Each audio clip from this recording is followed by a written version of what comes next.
Pour le moment, il y a deux grandes initiatives des États-Unis. Précédemment, c'est nous qui avons décidé de construire la base logistique pour le MSS. La majorité de ces équipements, vous voyez ces avions qui arrivent chaque jour, c'est les équipements, les matériaux pour la construction de sites, puisque les Kenyans, les autres pays, ils peuvent arriver à avoir les conditions de travailler. Et ça, c'est un projet très rapide et ils sont là chaque jour. Et il y aura dans les semaines prochaines les conditions pour l'arrivée de Kenya et des autres. Il y a aussi notre initiative qui s'écrit au niveau bilatéral pour renforcer la capacité haïtienne. On a vu, il y avait des blindés que nous avons donnés la semaine dernière. Il y aura des autres blindés même pour demain qu'on va donner. Il y avait toujours d'assistance technique auprès de la police nationale pour renforcer leur capacité. Et je dois citer que même, on note que le MSS, c'est l'appui de sécurité. C'est pas renforcer la police nationale, mais de renforcer leur capacité. Et c'est dans ce sens, c'est de tous les discours ici, ils ont parlé de nécessité pour reprendre la sécurité, puisque les libertés humaines, l'économie, toutes ces choses peuvent avancer. On est très contents de voir. Je pense qu'il y avait des progrès au niveau sécuritaire, même dans les dernières semaines. Je pense que l'arrivée de ces avions, ça donne une certaine confiance aux populations. Ok, pour être clair là-dessus, on a entendu l'intervention, l'appel de vos prédécesseurs en Haïti, Mme Pamela White, qui avait souhaité que les États-Unis interviennent directement, de manière militaire, physiquement. Est-ce que cette possibilité est envisageable aujourd'hui dans le contexte actuel? Bon. Il y a plusieurs anciens ambassadeurs américains qui ne parlent pas au nom du gouvernement américain. Ils sont tous, pour le moment, hors des petites troupes qui sont arrivées avec les avions. Je ne vois pas la possibilité d'avoir des troupes américaines sur le terrain haïtien. Et même la question maintenant, c'est plus de renforcer la capacité haïtienne et de ne pas remplacer la capacité haïtienne. Alors, maintenant, on est d'accord que les États-Unis sont pratiquement en tête dans l'aide à Haïti et à côté du Canada. Mais maintenant, est-ce qu'il y a d'autres champs d'intervention urgents que vous pouvez utiliser dans le contexte en dehors de la sécurité? Bon, on parle maintenant de sécurité, mais certainement avec PAM, avec les opérations de l'ONU et nos propres, il y a plusieurs activités en termes d'assistance humanitaire. Il faut noter, alors avec USAID, il y avait depuis longtemps des programmes pour aider la capacité des systèmes sanitaires, des systèmes d'éducation, et même avec la crise au centre du pays. On continue avec les activités au nord du pays et au sud du pays. Alors, oui, nous sommes présents dans presque tous les domaines ici et nous espérons avec l'arrivée de MSS, on peut créer plus de conditions pour être même plus actifs dans tous les domaines, d'aider le gouvernement haïtien de retenir avec les services du gouvernement toutes les populations qui, pour le moment, sont sous contrôle des cas.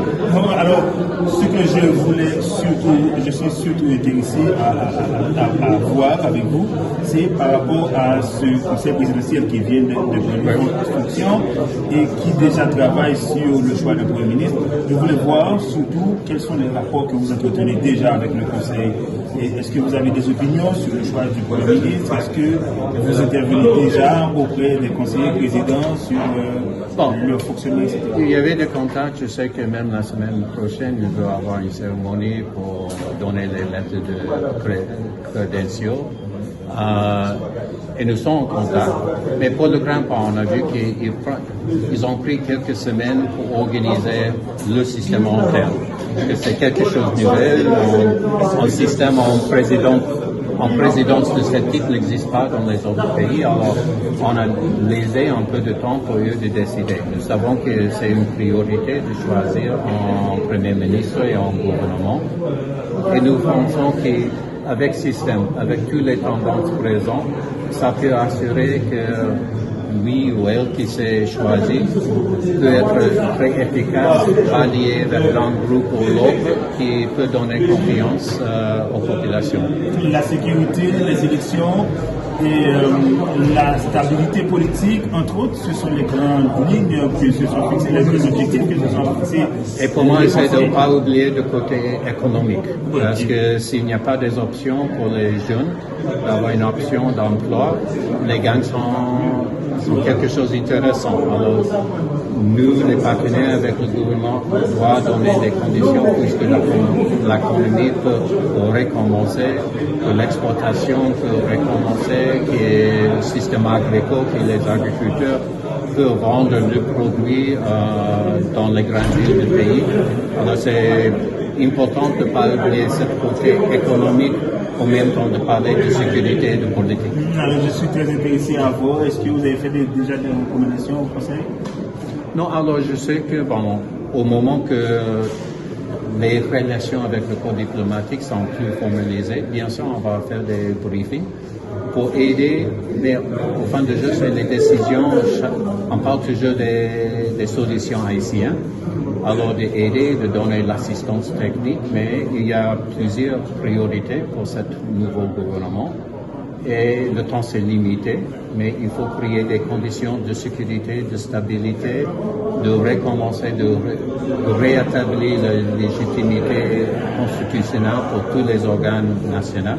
Il y a beaucoup à faire, mais nous sommes là pour travailler avec les Haïtiens. Merci beaucoup, monsieur l'ambassadeur. Et moi, je dire un peu en créole pour des bons fêtes drapeaux pour toute famille haïtienne. Pour Kounia, Haïti, c'est un bon route pour plus sécurité, plus démocratie, plus de développement. Merci. Pour le moment, il y a deux grandes initiatives des États-Unis. Précisément, c'est nous qui avons décidé de construire une base logistique pour le MSS. La majorité de ces équipements, vous voyez ces avions qui arrivent chaque jour, c'est les équipements, les matériaux pour la construction de sites, puisque les Kenyans, les autres pays, ils peuvent arriver à avoir les conditions de travailler. Et ça, c'est un projet très rapide, et ils sont là chaque jour. Et il y aura dans les semaines prochaines les conditions pour l'arrivée de Kenya et des autres. Il y a aussi notre initiative qui s'écrit au niveau bilatéral pour renforcer la capacité haïtienne. On a vu, il y avait des Blindés que nous avons donnés la semaine dernière. Il y aura des autres Blindés même pour demain qu'on va donner. Il y avait toujours d'assistance technique auprès de la police nationale pour renforcer leur capacité. Et je dois citer que même, on note que le MSS, c'est l'appui de sécurité. C'est pas renforcer la police nationale, mais de renforcer leur capacité. Et c'est dans ce sens, c'est de tous les discours ici, ils ont parlé de nécessité pour reprendre la sécurité, puisque les libertés humaines, l'économie, toutes ces choses peuvent avancer. Nous sommes très contents de voir, je pense qu'il y avait des progrès au niveau sécuritaire, même dans les dernières semaines. Je pense que l'arrivée de ces avions, ça donne une certaine confiance aux populations. Ok, pour être clair là-dessus, on a entendu l'intervention, l'appel de l'une de vos prédécesseurs en Haïti, Mme Pamela White, qui avait souhaité que les États-Unis interviennent directement, de manière militaire, physiquement. Est-ce que cette possibilité est envisageable aujourd'hui dans le contexte actuel? Bon. Il y a plusieurs anciens ambassadeurs américains qui ne parlent pas au nom du gouvernement américain. Ils sont tous, pour le moment, hors des petites troupes qui sont arrivées avec les avions. Je ne vois pas la possibilité d'avoir des troupes américaines sur le terrain ici. Et même la question maintenant, c'est plus de renforcer la capacité haïtienne et de ne pas remplacer la capacité haïtienne. Alors, maintenant, on sait qu'on est d'accord que les États-Unis sont pratiquement en tête dans l'aide à Haïti et à côté du Canada.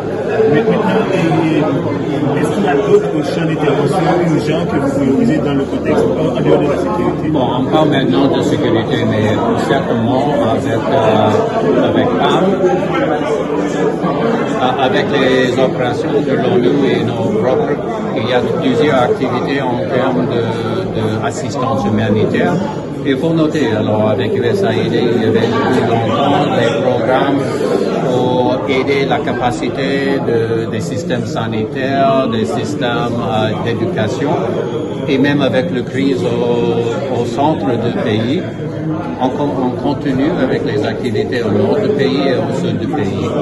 Alors oui, nous sommes présents dans presque tous les domaines ici, et nous espérons avec l'arrivée de MSS, on peut créer plus de conditions pour être même plus actifs dans tous les domaines, d'aider le gouvernement haïtien de retenir avec les services du gouvernement pour les populations qui, pour le moment, sont sous contrôle des gangs. Bon, alors, ce que je suis surtout intéressé à voir avec vous, c'est par rapport à ce conseil présidentiel qui vient de fonction et qui déjà travaille sur le choix du Premier ministre. Je voulais voir surtout quels sont les rapports que vous entretenez déjà avec le conseil. Est-ce que vous avez des opinions sur le choix du Premier ministre? Est-ce que vous intervenez déjà auprès des conseillers présidents sur le fonctionnement? Il y avait des contacts. Je sais que même la semaine prochaine, il va y avoir une cérémonie pour donner les lettres de crédentiaux. Et nous sommes en contact. Mais pour le Grand Pas, on a vu qu'ils ont pris quelques semaines pour organiser le système interne. Parce que c'est quelque chose de nouvel. Un système en présidence de ce type n'existe pas dans les autres pays. Alors, on a laissé un peu de temps pour eux de décider. Nous savons que c'est une priorité de choisir un Premier ministre et un gouvernement. Et nous pensons qu'avec ce système, avec toutes les tendances présentes, ça peut assurer que lui ou elle qui s'est choisi peut être très efficace, allié avec un groupe ou l'autre qui peut donner confiance aux populations. La sécurité, les élections et la stabilité politique, entre autres, ce sont les grandes lignes que se sont fixées, les objectifs que se sont fixés. Et pour moi, c'est de ne pas oublier le côté économique. Parce que s'il n'y a pas des options pour les jeunes, d'avoir une option d'emploi, les gangs sont quelque chose d'intéressant. Alors, nous, les partenaires avec le gouvernement, doivent donner des conditions puisque l'économie peut recommencer, que l'exportation peut recommencer, que le système agricole, que les agriculteurs peuvent vendre leurs produits dans les grandes villes du pays. Alors, c'est important de ne pas oublier ce côté économique au même temps de parler de sécurité et de politique. Alors, je suis très intéressé à voir. Est-ce que vous avez fait déjà des recommandations au Conseil? Non, alors je sais que, au moment que les relations avec le corps diplomatique sont plus formalisées, bien sûr, on va faire des briefings pour aider, mais au fin de jeu, c'est les décisions, on parle toujours des solutions haïtiennes, alors d'aider, de donner l'assistance technique, mais il y a plusieurs priorités pour ce nouveau gouvernement. Et le temps c'est limité, mais il faut créer des conditions de sécurité, de stabilité, de recommencer, de rétablir la légitimité constitutionnelle pour tous les organes nationaux. Il y a beaucoup à faire, mais nous sommes là pour travailler avec les Haïtiens. Merci beaucoup, monsieur l'ambassadeur. Et moi, vraiment dit un peu en créole pour des bons fêtes drapeaux pour toute famille haïtienne. Pour Kounia, Haïti, c'est dans une bonne route pour plus sécurité, plus démocratie, plus développement. Merci. Pour le moment, il y a deux grandes initiatives des États-Unis. Précédemment, c'est nous qui avons décidé de construire la base logistique pour le MSS. La majorité de ces équipements vous voyez ces avions qui arrivent chaque jour, c'est les équipements, les matériaux pour la construction de sites, puisque les Kenyans, les autres pays, ils peuvent arriver à avoir les conditions de travailler. Et ça, c'est un projet très rapide, et ils sont là chaque jour. Et il y aura dans les semaines prochaines les conditions pour l'arrivée de Kenya et des autres. Il y a aussi notre initiative qui s'inclut au niveau bilatéral pour renforcer la capacité haïtienne. On a vu, il y avait des blindés que nous avons donnés la semaine dernière, il y aura des autres blindés même pour demain qu'on va donner. Il y avait toujours d'assistance technique auprès de la police nationale pour renforcer leur capacité. Et je dois citer que même, on note que le MSS, c'est l'appui de sécurité. C'est pas renforcer la police nationale, mais de renforcer leur capacité. Et c'est dans ce sens, c'est de tous les discours ici, ils ont parlé de nécessité pour reprendre la sécurité plus que les libertés humaines, l'économie, toutes ces choses peuvent avancer. On est très contents de voir. Je pense qu'il y avait des progrès au niveau sécuritaire, même dans les dernières semaines. Je pense que l'arrivée de ces avions, ça donne une certaine confiance aux populations. Ok, pour être clair là-dessus, on a entendu l'intervention, l'appel de vos prédécesseurs en Haïti, Mme Pamela White, qui avait souhaité que les États-Unis interviennent directement, de manière militaire, physiquement. Est-ce que cette possibilité est envisageable aujourd'hui dans le contexte actuel? Bon. Il y a plusieurs anciens ambassadeurs américains qui ne parlent pas au nom du gouvernement américain. Ils sont tous,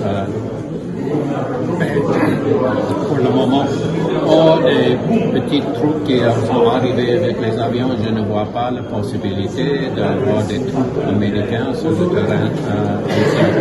Et même la question maintenant, c'est plus de renforcer la capacité haïtienne et de ne pas remplacer la capacité haïtienne. Alors, maintenant, on sait qu'on est d'accord que les États-Unis sont pratiquement en tête dans l'aide à Haïti et à côté du Canada. Mais maintenant, est-ce qu'il y a d'autres champs d'intervention urgents que vous pouvez utiliser dans le contexte en dehors de la sécurité? Bon, on parle maintenant de sécurité, mais certainement avec les opérations de l'ONU et nos propres, il y a plusieurs activités en termes d'assistance humanitaire. Il faut noter, alors avec USAID, il y avait depuis longtemps des programmes pour aider la capacité des systèmes sanitaires, des systèmes d'éducation, et même avec la crise au centre du pays. On continue avec les activités au nord du pays et au sud du pays. Alors, oui, nous sommes présents dans presque tous les domaines ici et nous espérons avec l'arrivée de MSS, on peut créer plus de conditions pour être même plus actifs dans tous les domaines, d'aider le gouvernement haïtien, de retenir avec les services du gouvernement pour les populations qui, pour le moment, sont sous contrôle des gangs. Alors, ce que je suis surtout intéressé à voir avec vous, c'est par rapport à ce conseil présidentiel qui vient de fonction et qui déjà travaille sur le choix du Premier ministre. Je voulais voir surtout quels sont les rapports que vous entretenez déjà avec le conseil. Est-ce que vous avez des opinions sur le choix du Premier ministre? Est-ce que vous intervenez déjà auprès des conseillers présidents sur leur fonctionnement, etc.? Il y avait des contacts. Je sais que même la semaine prochaine, il doit y avoir une cérémonie pour donner les lettres de credentials. Et nous sommes en contact. Mais pour le grand pas, on a vu qu'ils ont pris quelques semaines pour organiser le système interne. C'est quelque chose de nouvel. Un système en présidence de ce type n'existe pas dans les autres pays. Alors, on a laissé un peu de temps pour eux de décider. Nous savons que c'est une priorité de choisir un Premier ministre et un gouvernement. Et nous pensons qu'avec ce système, avec toutes les tendances présentes, ça peut assurer que lui ou elle qui s'est choisi peut être très efficace, pas lié avec un groupe ou l'autre, qui peut donner confiance aux populations. La sécurité, les élections et la stabilité politique, entre autres, ce sont les grandes lignes que se sont fixées, les objectifs que se sont fixés. Et pour moi, c'est de ne pas oublier le côté économique. Parce que s'il n'y a pas des options pour les jeunes, d'avoir une option d'emploi, les gangs sont sont quelque chose d'intéressant. Alors, nous, les partenaires avec le gouvernement, doivent donner des conditions puisque l'économie peut recommencer, que l'exploitation peut recommencer, que le système agricole, que les agriculteurs peuvent vendre leurs produits dans les grandes villes du pays. Alors, c'est important de pas oublier ce côté économique en même temps de parler de sécurité et de politique. Alors, je suis très intéressé à voir. Est-ce que vous avez fait déjà des recommandations au Conseil?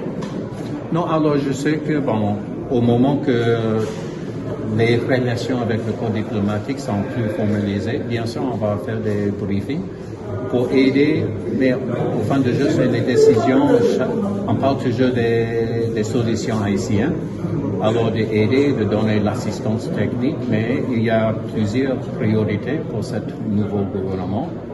Et le temps c'est limité, mais il faut créer des conditions de sécurité, de stabilité, de recommencer, de rétablir la légitimité constitutionnelle pour tous les organes nationaux. Il y a beaucoup à faire, mais nous sommes là pour travailler avec les Haïtiens.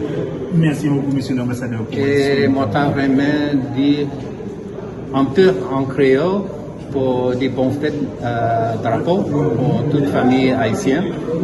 Pour Kounia, Haïti, c'est un bon route pour plus sécurité, plus démocratie, plus développement. Merci. Pour le moment, il y a deux grandes initiatives des États-Unis. Précédemment, c'est nous qui avons décidé de construire la base logistique pour le MSS. La majorité de ces équipements vous voyez ces avions qui arrivent chaque jour, c'est les équipements, les matériaux pour la construction de sites, puisque les Kenyans, les autres pays, ils peuvent arriver à avoir les conditions de travailler. Et ça, c'est un projet très rapide, et ils sont là chaque jour. Et il y aura dans les semaines prochaines les conditions pour l'arrivée de Kenya et des autres. Il y a aussi notre initiative qui s'écrit au niveau bilatéral pour renforcer la capacité haïtienne. On a vu, il y avait des blindés que nous avons donnés la semaine dernière, il y aura des autres blindés même pour demain qu'on va donner. Il y avait toujours d'assistance technique auprès de la police nationale pour renforcer leur capacité. Et je dois citer que même, on note que le MSS, c'est l'appui de sécurité. C'est pas renforcer la police nationale, mais de renforcer leur capacité. Et c'est dans ce sens, c'est de tous les discours ici, ils ont parlé de nécessité pour reprendre la sécurité, puisque les libertés humaines, l'économie, toutes ces choses peuvent avancer. On est très contents de voir, parce qu'il y avait des progrès au niveau sécuritaire, même dans les dernières semaines. Je pense que l'arrivée de ces avions, ça donne une certaine confiance aux populations. Ok, pour être clair là-dessus, on a entendu l'intervention, l'appel de l'une de vos prédécesseurs en Haïti, Mme Pamela White, qui avait souhaité que les États-Unis interviennent directement, de manière militaire, physiquement. Est-ce que cette possibilité est envisageable aujourd'hui dans le contexte actuel? Bon. Il y a plusieurs anciens ambassadeurs américains qui ne parlent pas au nom du gouvernement américain. Ils sont tous, pour le moment, hors des petites troupes qui sont arrivées avec les avions. Je ne vois pas la possibilité d'avoir des troupes américaines sur le terrain ici. Et même la question maintenant, c'est plus de renforcer la capacité haïtienne et de ne pas remplacer la capacité haïtienne. Alors, maintenant, on est d'accord que les États-Unis sont pratiquement en tête dans l'aide à Haïti et à côté du Canada. Mais maintenant, est-ce qu'il y a d'autres champs d'intervention urgents que vous priorisez dans le contexte en dehors de la sécurité? Bon, on parle maintenant de sécurité, mais certainement avec PAM, avec les opérations de l'ONU et nos propres, il y a plusieurs activités en termes d'assistance humanitaire. Il faut noter, alors avec USAID, il y avait depuis longtemps des programmes pour aider la capacité des systèmes sanitaires, des systèmes d'éducation, et même avec la crise au centre du pays, on continue avec les activités au nord du pays et au sud du pays.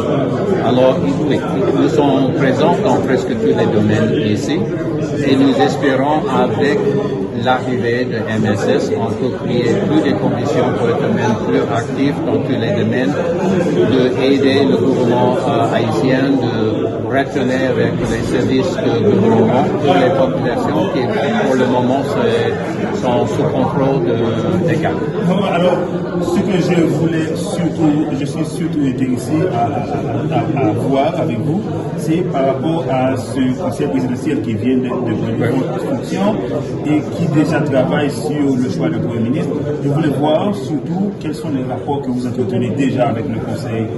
Est-ce que vous avez des opinions sur le choix du Premier ministre? Est-ce que vous intervenez déjà auprès des conseillers présidents sur le fonctionnement? Il y avait des contacts. Je sais que même la semaine prochaine, il doit y avoir une cérémonie pour donner les lettres de crédentiaux. Et nous sommes en contact.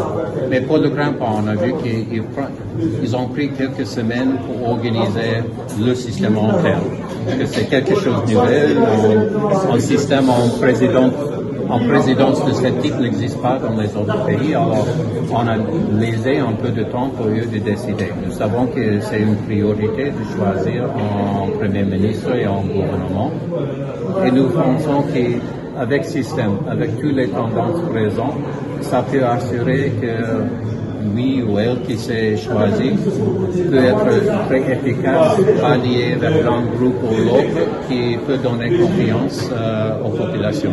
La sécurité, les élections et la stabilité politique, entre autres, ce sont les grandes lignes que se sont fixées, les objectifs que se sont fixés. Et pour moi, c'est de ne pas oublier le côté économique. Parce que s'il n'y a pas des options pour les jeunes, d'avoir une option d'emploi, les gangs sont quelque chose d'intéressant. Alors, nous, les partenaires avec le gouvernement, doivent donner les conditions puisque l'économie peut recommencer, que l'exploitation peut recommencer, que le système agricole, que les agriculteurs peuvent vendre leurs produits dans les grandes villes du pays.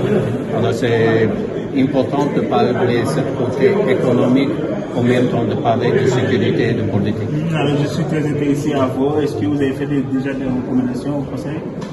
Non, alors je sais que, au moment que les relations avec le corps diplomatique sont plus formalisées, bien sûr, on va faire des briefings pour aider, mais au fin de jeu, c'est les décisions, on parle toujours des solutions haïtiennes, alors d'aider, de donner l'assistance technique, mais il y a plusieurs priorités pour ce nouveau gouvernement. Et le temps c'est limité, mais il faut créer des conditions de sécurité, de stabilité, de recommencer, de rétablir la légitimité constitutionnelle pour tous les organes nationaux. Il y a beaucoup à faire, mais nous sommes là pour travailler avec les Haïtiens. Merci beaucoup, monsieur l'ambassadeur. Et moi, j'aimerais dire un peu en créole pour des bons fêtes drapeaux pour toute famille haïtienne. Pour Kounia, Haïti, c'est un bon route pour plus de sécurité, plus de démocratie, plus de développement. Merci.